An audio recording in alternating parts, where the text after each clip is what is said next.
નમસ્કાર મારા વહાલા ખેડૂત મિત્રો, સની ટોલ્સ યુટ્યુબ ચેનલમાં તમારું હાર્દિક સ્વાગત છે. તો મારા વહાલા ખેડૂત મિત્રો, અત્યારે રાસાયણિક ખેતી કરીને આપણી જમીન બગડી રહી છે અને ખર્ચો આસમાને પૂગી રહ્યો છે.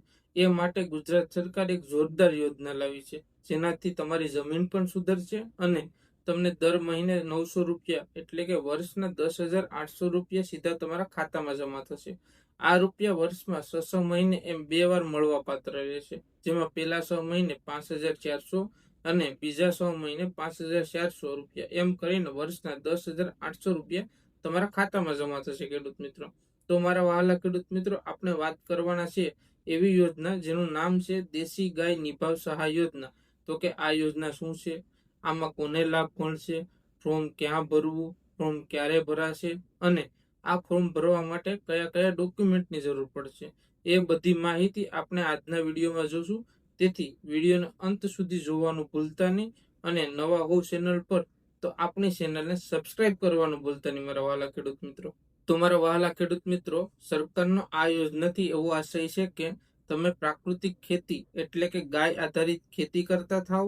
જો તમારી પાસે એક દેશી ગાય હોય અને તમે તેમાં સાણ અને ગૌમૂત્રથી ખેતી કરો તો ગાયના ઘાસચારા અને નિભાવ માટે સરકાર તમને આર્થિક મદદ કરશે, જેમાં કોઈ વસોટીઓ નહીં હોય અને તમારા ખાતામાં એટલે તમારા બેંકના ખાતામાં સીધા પૈસા જમા થશે. ખેડૂત મિત્રો, તો મારા વહાલા ખેડૂત મિત્રો, આ યોજનાનો લાભ કોણ લઈ શકશે? તો કે આ યોજનાનો લાભ તમારી પાસે પોતાની ખેતી લાયક જમીન હોવી જોઈએ. બીજું, તમારી પાસે દેશી ગાય જેમ કે ગીર, કાંકરેજ કે સ્થાનિક દેશી ગાય હોવી જોઈએ. જર્સી કે એસબ ગાય હશે તો આ યોજનાનો લાભ તમને નહીં મળે. ત્રીજું, ગાયના કાનમાં ટેગ એટલે કે બુટ્ટી મારેલી હોવી ફરજિયાત છે અને જો તે ન હોય તો તમારા નજીકના પશુ દવાખાને જઈને તે ટેગ લઈ આવવો.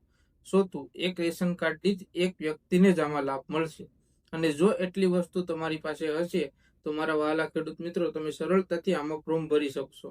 તો મારા વહાલા ખેડૂત મિત્રો, આ યોજનાનું ફોર્મ ભરવા માટે કયા કયા ડોક્યુમેન્ટની જરૂર પડશે તો તે પણ હું તમને જણાવી દઉં. કે પહેલું, તમારું આધાર કાર્ડ જોશે.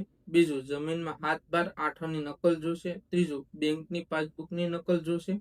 ચોથું, ગાયનો ટેગ નંબર જોશે ખેડૂત મિત્રો. પાંચમું, તમારું રેશન કાર્ડ જોશે. છઠ્ઠું, અને હા, જો જમીન સંયુક્ત નામે હોય તો તમારે ભાગીદારોનું સંમતિ પત્રક જોશે.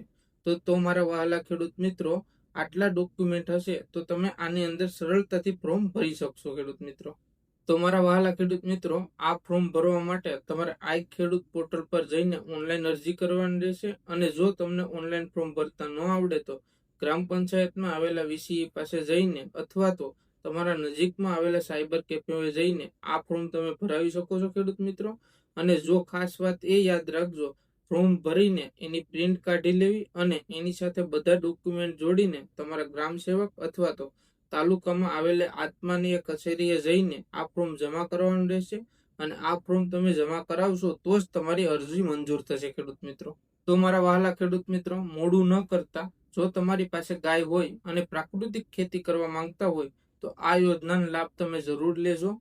અને 10,800 રૂપિયા જેવી તેવી રકમ નથી, તેનાથી ગાયના ખોળ કપાસિયાના થઈ જશે. અને જો તમને વિડીયો ગમ્યો હોય તો વિડીયોને લાઈક કરવાનું ભૂલતા નહીં અને તમારા વોટ્સએપ ગ્રુપમાં અને ખેડૂતોને આ વિડીયો શેર કરવાનું ભૂલતા નહીં. અને જો તમે આપણી ચેનલ ઉપર નવા હો તો ચેનલને સબસ્ક્રાઇબ કરવાનું ભૂલતા નહીં. આપણે મળશું નવા વિડીયો સાથે. ત્યાં સુધી બધાને જય જવાન, જય કિસાન.